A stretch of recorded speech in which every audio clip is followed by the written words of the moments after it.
When the storms of life hit, what is the anchor that keeps you from drifting away? We explore the stories of faith, love, and loyalty that hold us together when everything else falls apart. Subscribe today and find your own anchor in our stories. On September 3rd, 2024, my son looked me in the eye and told me I couldn't walk through the door of the business I'd built with $125,000 and 26 years of making other people's beds. I'm Leola Mae Winters, 64 years old, and I had driven 40 minutes across Memphis that afternoon with a pan of cornbread still warm from the oven and a jar of sweet tea syrup he'd been asking me to bring since August. He met me at the door of what the sign called Winters & Co. Event catering, my last name, my money, my dream that I'd handed him whole, and he told me the clients couldn't see me right now. Just like that, like I was something to be managed.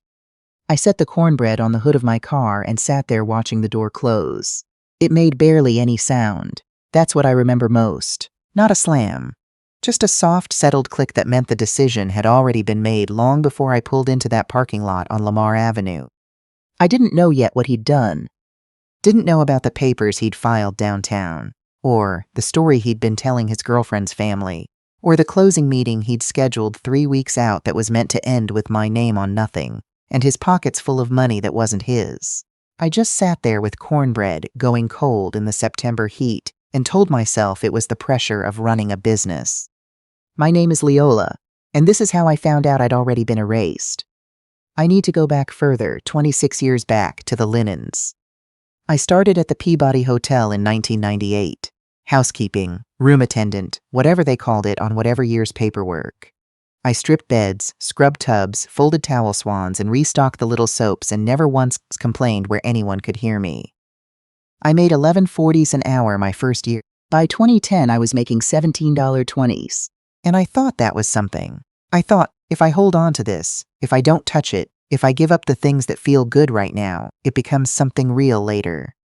My son Donovan was 15 in 2010.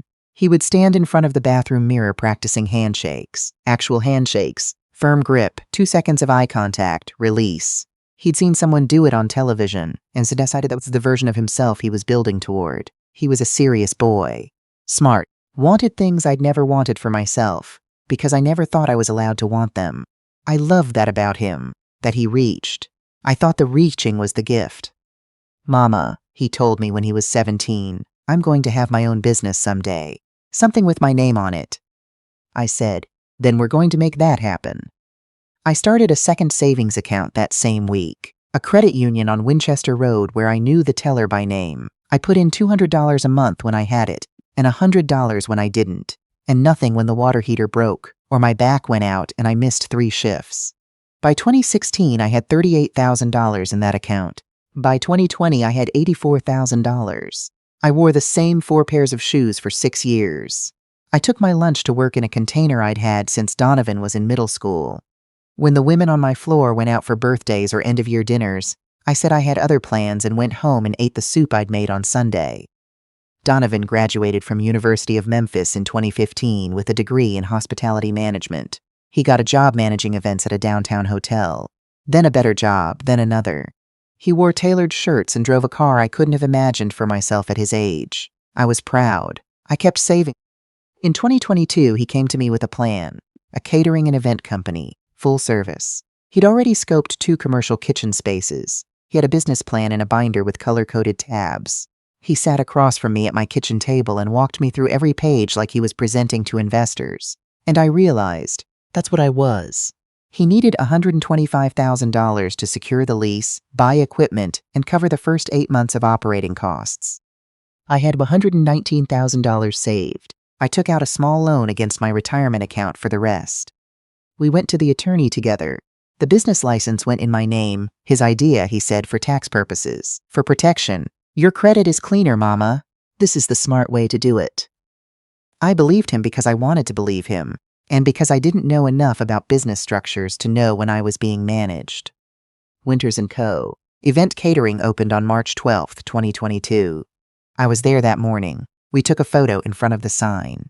In the picture, Donovan is grinning wide and I'm holding his arm with both hands, my face turned toward him like I'm afraid to look away.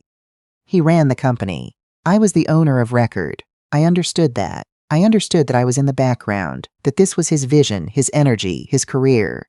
I didn't need to be the face of it. I just wanted to be let in when I showed up. For the first year, he called. Not every week, but enough.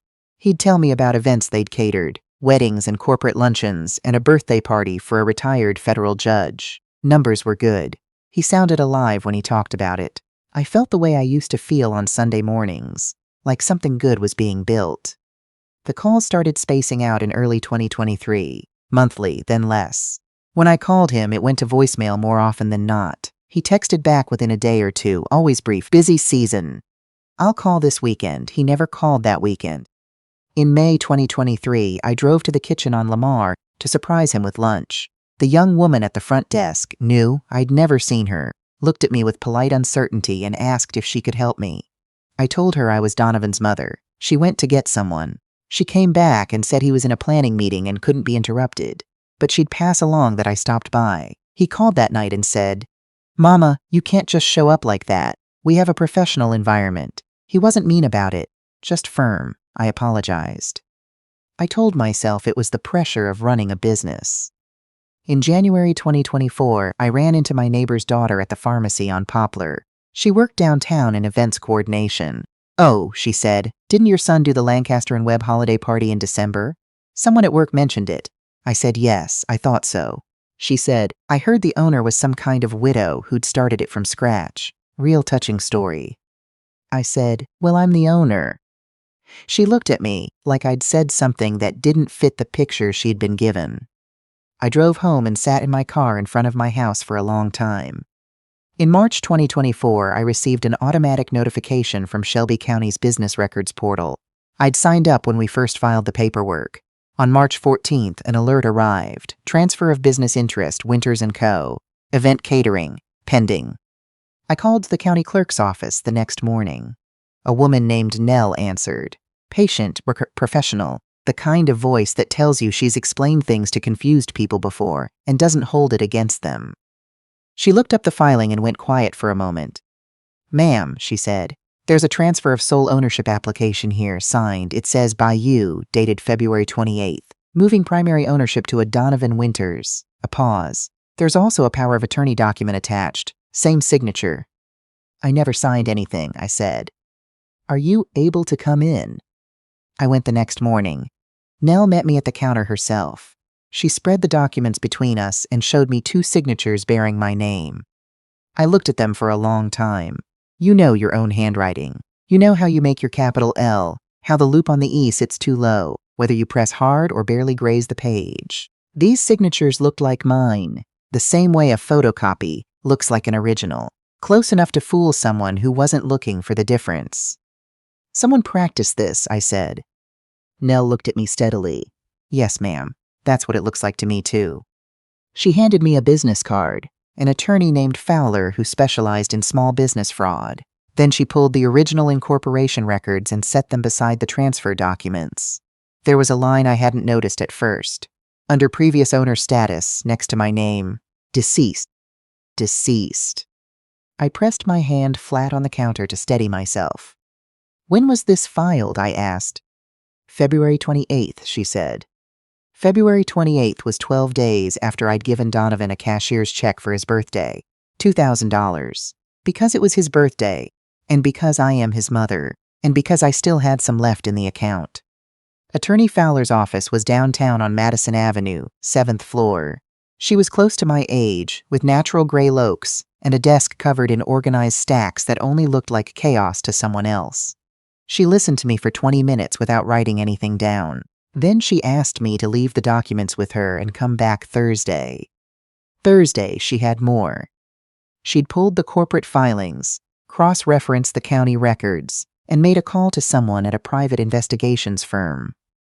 By the time I sat down across from her, she had a folder that felt heavier than it looked.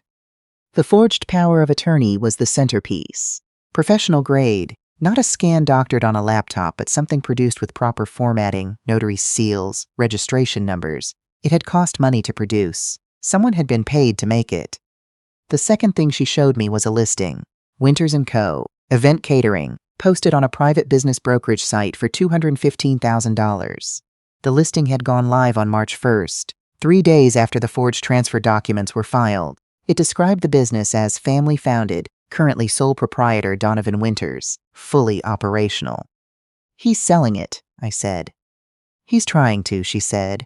"He has a signed letter of intent with a buyer. Closing is scheduled for September 20th, 2 weeks from now." I thought of the cornbread going cold on the hood of my car. The buyer was a man named Ashford, the father of Donovan's girlfriend, Raina.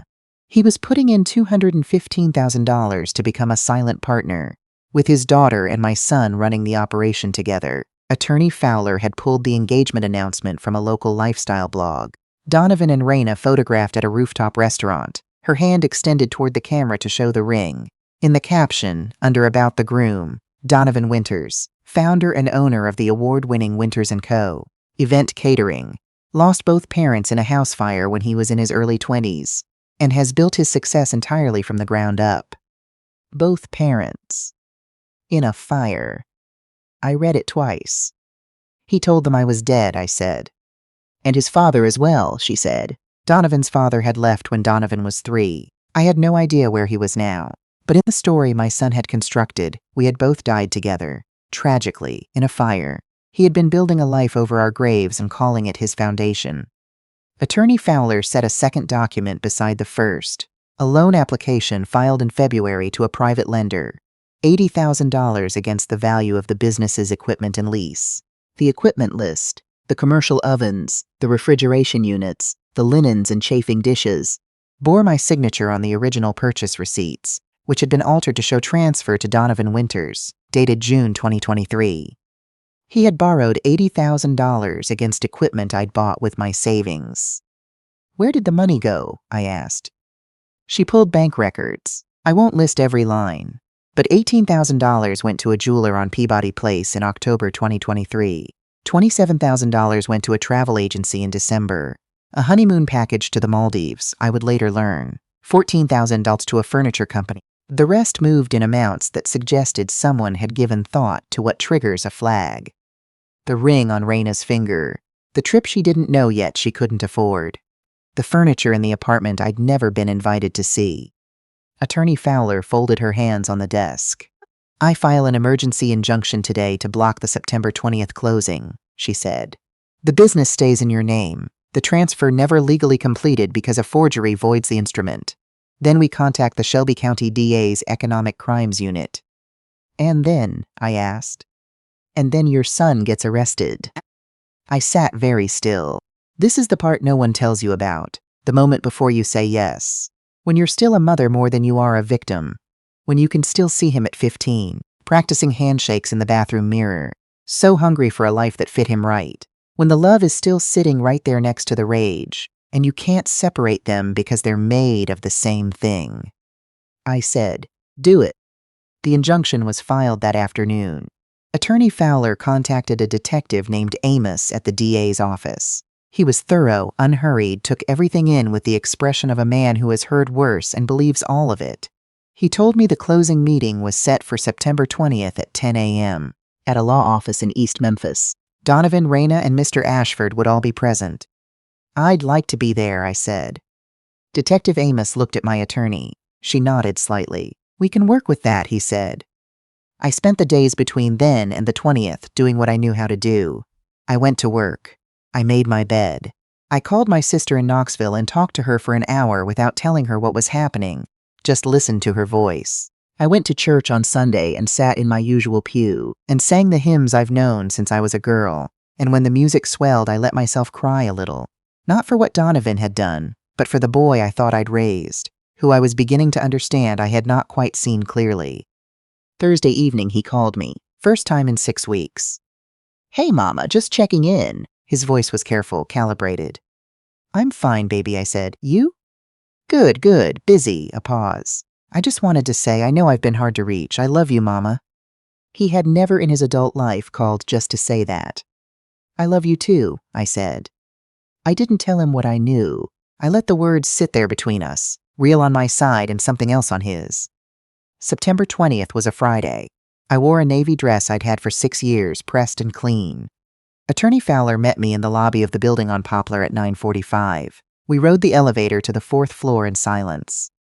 The law office had that particular quiet that expensive places have. All leather chairs and indirect lighting, and people who don't raise their voices. A receptionist offered us water. We sat and waited. At 10:08, Donovan came through the door with Raina on his arm. He was mid-sentence, leaning toward her, and he was laughing at something. That easy, practiced laugh he'd developed somewhere in his 20s. And then he looked up and saw me sitting across the room, and the laugh stopped like a switch. Raina kept going for half a second before she realized he'd frozen. "Donovan," I said. I kept my voice level. "Hello." He said nothing. His face went through 3 expressions so fast I could barely count them. Shock, calculation, and something that might have been guilt, or might have been the fear of getting caught, which is not the same thing. Raina looked from me to him. "Who?" "This is a mistake," Donovan said. To me, "Mama, you shouldn't be here. I don't know how you. This is a private meeting. You need to leave." "I own the business," I said. The transfer was forged. The injunction was filed on September 6th. You'll find the documentation in the packet my attorney is about to hand to the transaction lawyer. Raina said, "Donovan, what is she talking about?" He reached for her arm. She stepped back. Mr. Ashford came in behind them, silver-haired, the kind of man who walks into rooms expecting them to arrange themselves. He took in the scene and his expression settled into the careful blankness of someone who has been in difficult meetings before. He looked at me. He looked at Donovan. He looked at the attorney beside me. "Is there a problem?" he asked. "Mr. Ashford," I said, "my name is Leola Winters. I'm the founder and legal owner of Winters & Co. Event Catering. I funded this business in 2022 with $125,000 of my personal saving. My name is on the license. The ownership transfer filed in February was done with a forged power of attorney. I set a copy of the document on the table in front of him. I'm also told that your family was informed I died in a house fire." The room went very quiet. Raina's head turned slowly toward Donovan. "She's confused," Donovan said. His voice had thinned. "She has memory issues. I've been trying to get her to see a doctor." "I don't have memory issues," I said. "I have a business license, original financial records, and a county records specialist prepared to testify about the forged documents." I looked at my son, not with hatred. I looked at him the way you look at something you've been carrying a long time and have finally set down. "You can keep going if you want to, but the police are downstairs." Donovan's chair scraped back. He stood, looked at Raina, who was staring at him like she was seeing his face for the first time and finding the features unfamiliar. Looked at her father, who had picked up the document I'd set down and was reading it with the focused expression of a man recalibrating every decision he'd made in the past year. "I was going to take care of you," Donovan said to me. His voice had broken open. "After the sale, I was going to give you money, set you up somewhere nice. You wouldn't have to keep working." "I've been working since I was 16 years old," I said. "I didn't need you to decide when I was done." Raina turned toward the door. Donovan reached for her hand. She didn't take it. "Raina," his voice cracked, "I did this for us, so we could have a real start." "You told me your mother was dead," she said. She didn't shout it. She said it the way you say something that can't be unsaid. "You let me believe you'd been through this terrible loss. I grieved for a woman I never knew. And she was sitting alive somewhere this whole time." Her eyes came to me for a moment, and something moved across her face that I recognized. The particular vertigo of realizing the map you've been using was drawn wrong. "I'm sorry," she said to me. Then she walked out. Mr. Ashford set the document back on the table. He looked at my son for a long moment, then at me. "Ms. Winters," he said, "I'm sorry this happened to you." He picked up his briefcase and left without another word. The transaction attorney had not said a single thing the entire time. She had simply been watching with her pen uncapped over a notepad and nothing written on it. 2 detectives arrived 4 minutes later. The arrest was quiet. Donovan's hands were pulled behind his back and I watched the cuffs close and I thought, there it is. There's the moment. And it felt nothing like I expected it to feel. It felt like exhaustion, like the last step of a very long walk when you're not sure you've arrived at the right place. He looked at me over his shoulder as they walked him out. "Mama," he said. Just that one word. Just the name he had for me. "I know, baby," I said. That was 6 months ago. The charges were forgery, identity fraud, and fraudulent business transfer. He pled guilty in December and received 2 years probation, Full restitution ordered. His record will follow him. The career in hospitality management he spent years building is functionally over. He lost the apartment in Germantown. He's been couch surfing, from what I hear. We don't talk. Not yet. Maybe someday, but I've stopped pretending I know what someday looks like from here. Raina called me once, about 3 weeks after the arrest. She wanted to apologize. I told her there was nothing for her to apologize for. She hadn't known, she'd just trusted the wrong person, and that is a grief I understood from the inside. We talked for almost an hour. She's a good woman. She didn't deserve any of it. Winters & Co. Event catering is still mine. I kept it. Some people thought I should sell it, start fresh, not have to look at that name on the sign anymore. But that name is my name. It was mine before any of this happened, and it's mine now. I hired a business manager, a young woman named Petra. I met through a workforce development program, getting back on her feet after some hard years. She's good at the parts I'm not. I handle the relationships. I know every vendor, every venue coordinator, every client who's been with us since 2022. I know them because they're mine to know. I'm 64 years old. My knees hurt in the mornings. I retired from the Peabody in January, 31 years of service, and they gave me a cake and a card signed by 43 people, and I cried more than I expected. I'm not working for anyone else's dream now. I'm working my own. Last week, I catered a retirement party for a woman who'd spent 32 years as a school cafeteria worker. She stood up and gave a little speech and said she'd never had anyone make a real fuss over her before. And the room was full of people who loved her, and I stood in the back by the kitchen door and watched and thought, yes, this is what it's for. Not the brokerage listing, not the Maldives honeymoon, not the ring on someone else's finger, this. I've been asked whether I regret giving my son everything I had, whether I'd do it differently. Here's what I know. I don't regret loving him. I don't regret the work. I don't even regret the hope I carried standing in front of that sign on opening day with my hands wrapped around his arm. Hope isn't the mistake. The mistake is believing that love alone is enough to make someone worthy of what you give them. It isn't. Love without accountability isn't love. It's just an open door that lets anything walk through. My son tried to erase me, tried to take the story of my life and write me out of it like a character who had served her purpose. What he didn't count on was that I'd been writing this story the whole time myself. And I don't stop.